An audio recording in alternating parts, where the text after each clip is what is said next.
Água. Gente, antes de começar, eu vou dividir o verbete água em algumas partes aqui, né? Porque pelo menos da letra A, dentro do dicionário, né, de símbolos e tal, é o que tem mais páginas, tá? Então a gente vai ver a parte hindu, depois judeus e cristãos, também tem o Islã, enfim, e etc, né? Mas vamos lá então. A primeira parte. Água.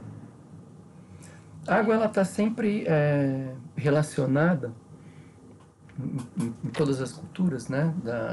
Da Idade Antiga, tal, das mais antigas tradições. Ela está sempre relacionada com fonte de vida, meio de purificação e regeneração, cura, né? Basicamente esses três elementos aí, tal. Mas assim,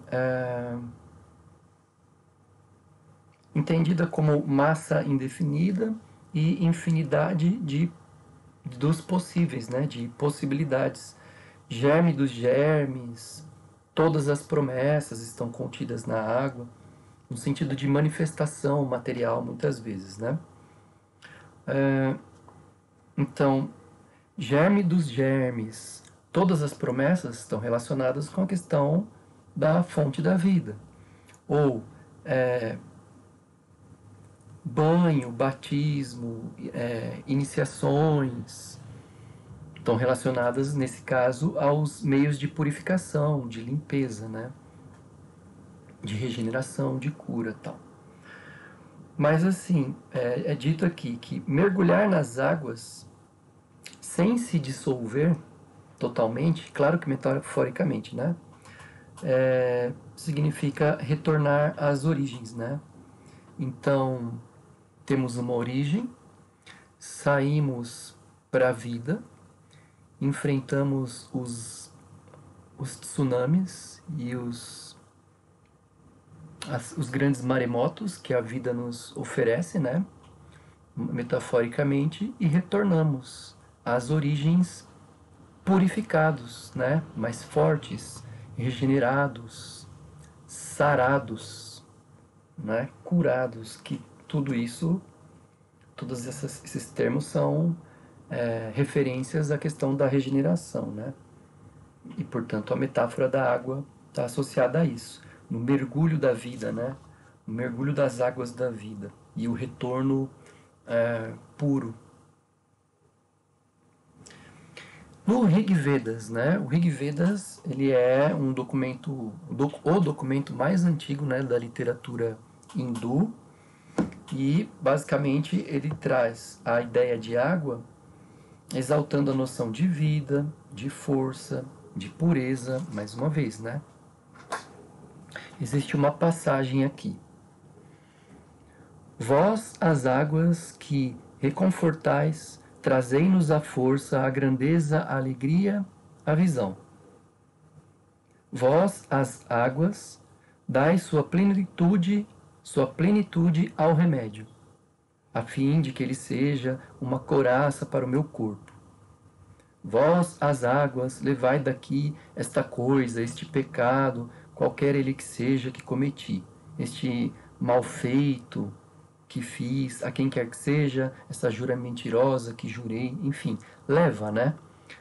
Purifica, limpa, cura, símbolos da água de novo.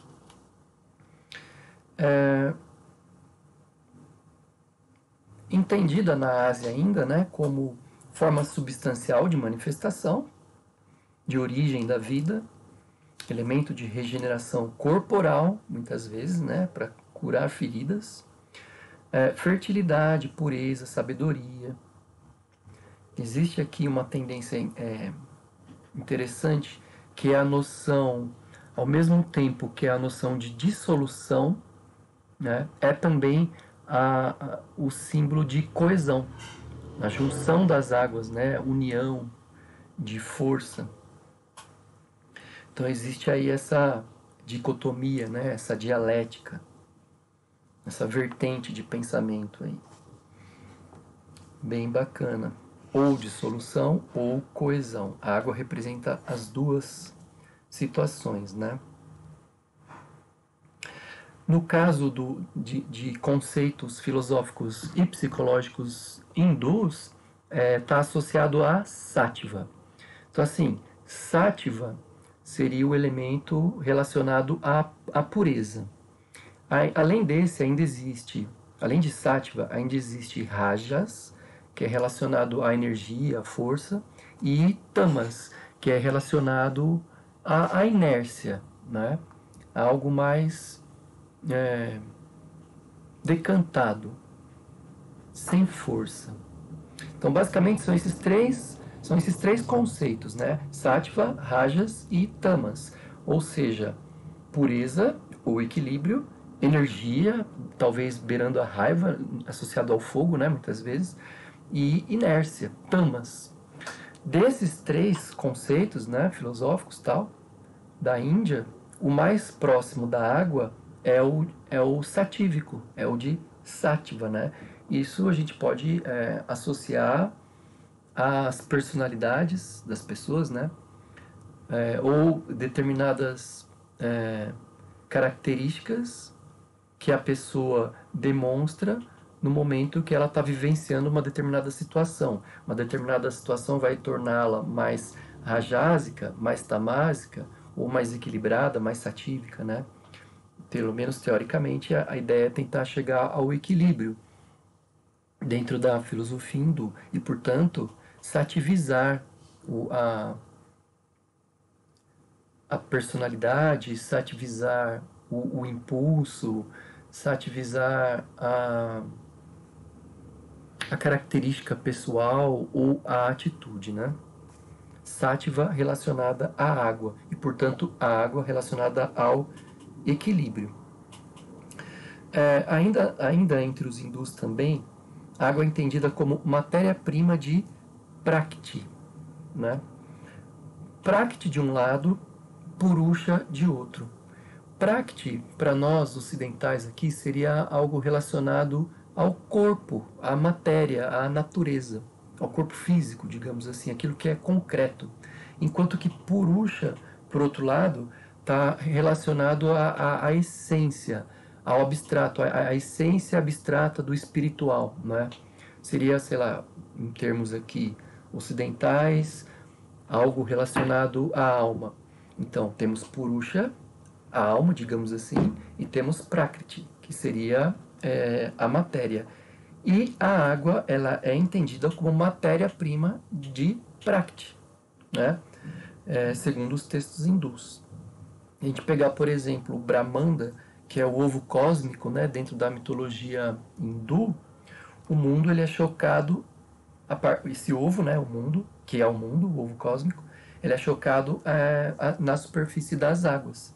Dá para a gente até traçar um paralelo com o Gênesis, né, da Bíblia, do Antigo Testamento ou da Torá, que diz que a forma, o sopro, o Espírito de Deus pairava sobre as águas também, no início, né? Enfim, comparações relacionadas à origem, portanto, né?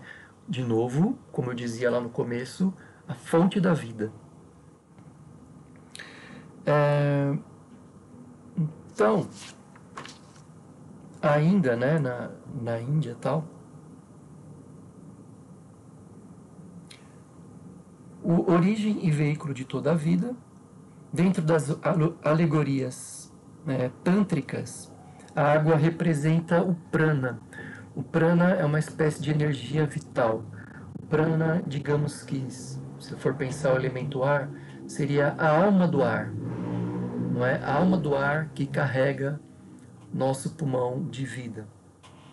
Esse elemento prânico também existe para a água, né? A alma da água, nesse sentido relacionado à energia vital.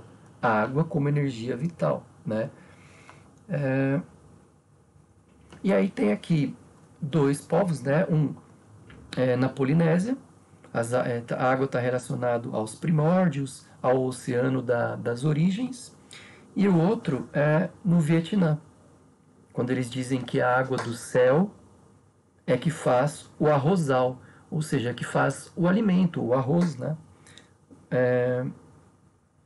Portanto, tem uma função regeneradora, uma função de vida, de fonte de vida, de germe e de alimento. Mas assim, em meio a todas essas possibilidades, fonte de vida, meio de purificação e meio de regeneração ou cura. Por enquanto, até aqui, água.